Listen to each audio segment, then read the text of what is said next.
Paul, you have anything you want to share with us? What's going on with you? Well, I did get called to go to camp with Conor McGregor, I was surprised. You know, I haven't really been training, I haven't been in the gym, so I started working out a little bit. I'm working out the details to spar with McGregor. If it's something that's going to be feasible, it'll be cool because I think I'll have some inside stuff to talk about on fight night. I don't really see myself talking about anything about camp because I'm not the kind of, I'm a team player. I don't want to be the kind of guy who comes out of camp and starts talking about this and that happened in camp. But I think on fight night during the broadcast, I think I'll probably have some cool in-depth stuff that I'd like to probably get a chance to, I'll be able to get a chance to talk about, you know, because by that point we're already on fight night and it's there and there, it's done and there, you know. But it'll be interesting. You know, it's interesting that they called me in general, you know, because as people know, I've announced my retirement. I think it's a good opportunity for me to just lose a little bit of weight and get in shape, and also, you know, take part in a training camp without me actually having to make weight, which is fun. You know, like there was always that, every time a training camp I would enter, in the back of my mind, that was always like, oh man, this is going to come to the point where I got to go through that miserable dry out. But now I can actually just get myself in shape enough to, you know, get the workouts in with Conor if I do this and not have to make weight. And how brilliant is it of McGregor to at least make an offer to Pauli, because not only is he getting good sparring, but he could get other people who could get good sparring. He's also getting Pauli's brain, his boxing brain. And if he's smart, he's going to look at you not only as a sparring partner, but he's going to pick your brain. So charge him more. All right. Well, Consultation fee. Consultations. Well, you don't need bash. I'll cut the deal for you.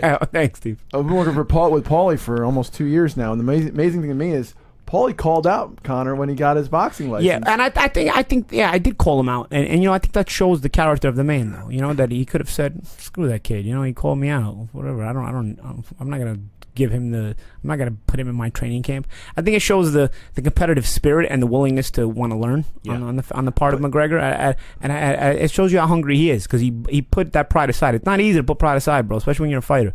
You know, it makes me respect him a little more. But you know what's cool is obviously, you would have loved to have that fight and a nice payday. Of course.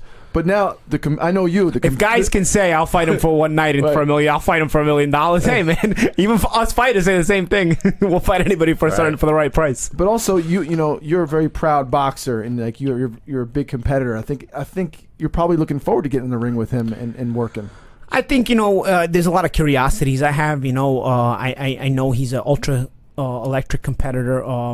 He's a guy who's very competitive, and I'm curious to see. And I've seen him fight in the UFC fights, obviously, and I think he's very, very talented. I'm curious to see, you know, how his training camp's coming along, because I know he started his camp in Ireland and he's going to move it over to Vegas, and that's where they asked me to join them, is when they transfer everything to Vegas.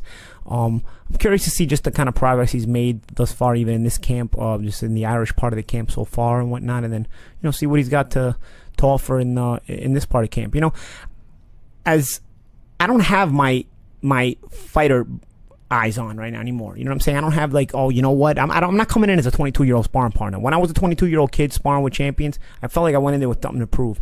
I'm coming in here more as like a team player, and but I'm curious to see, you know, what's there. You know, as I'm sure everybody else is curious to see what's there. You know, I'm curious myself to see what's there.